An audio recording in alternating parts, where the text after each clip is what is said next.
Kolleejjii Caayaa Barnootaa. Kolleejjiin Caayaa Barnootaa dhaloota diinagdee fi barnootaan colloome, dhaloota hiree imala jiruuf jireenyaa bu'aa bahii keessatti carraawwan barii barraaqaa hin argatin jireenya baqaa keessa addunyaa teekinooloojiif saayinsiin jaarraa 21ffaa hawaa gubbaatti wal dorgomaa jirtu barnootaan carraa arganne oolmaawwan keenya akkasumas sa'aatii 24 guyyaa keessatti qabnuuf torbee keessatti qabnu cimdifannee guyyatti daqiiqaa 30 gosa barnoota tokko yoo baranne kun carraadha jedha. Kolleejjiin barnootaa Caayaadhaa mana barnoota akaadaamii afaan Oromoo kutaa tokkoffaa kutaa 1 hanga 5 mana barnoota sadarkaa tokkoffaa Caayaa kolleejjii Caayaa barnootaa irratti maali laata kan barsiisu jettanii kanneen gaafattan.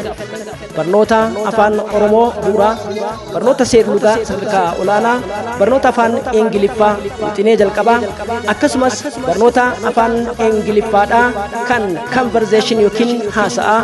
Gama biraatiin yoom kana qofa fayyaan faaya qophiiwwan furguggee faaya fayyaadhaa torbetti yeroo hunda mariin qindeessuun gaaffiiwwan ijoo fayyaatii fi jireenya baqaa keessatti itti fayyadama dawaalee.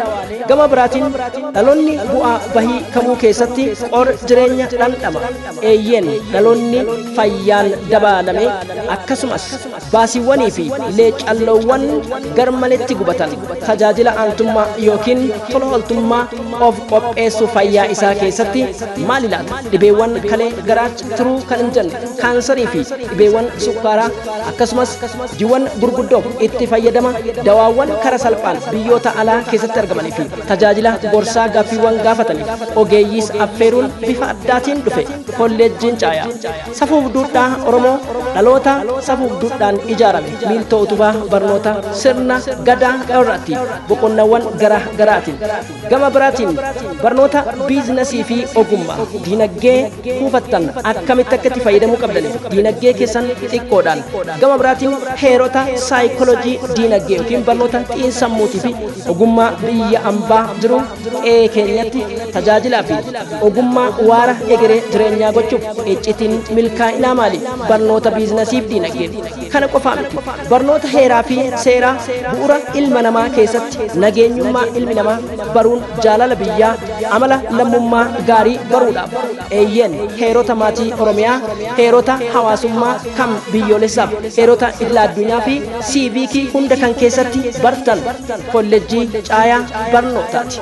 Yoom kana qofa tajaajila ogummaalee leenjii adda addaa fi akkasumas kanneen kana fakkaataniif kolleejjiin Caayaa barnootaa toora WhatsAppiitii fi Zoomiitiin akkasumas guyyaa muraasa keessatti ammoo toorota appilikeeshinaa asirratti maxxansine kanaan shambaa isin gochuuf ogeeyyiiwwan adda addaa affeeruun gama biraatiin dhaloota of tajaajilee biyyaaf egeree isaa keessatti guddina hawwii barbaadu san bira ga'u maaltu isa barbaachisa?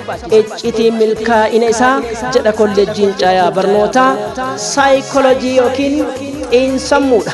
Eeyyeen akka abdiin kutannetti abdii kutadhu yoom duuta ofii keetiin walitti araarame.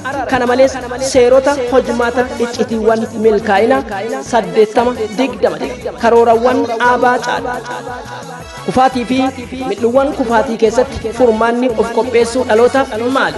Kolleejjii Caayaa barnootaa wajjin ammuma toora bilbilaa asirratti argitan waasaappiidhaan lakkoofsa kanaan akkam yookiin yooyyaa nuun jennaan babaaroo isiniin jechuuf anaa dhufu baga dhuftan taa qubadhaan aadaa Oromooti.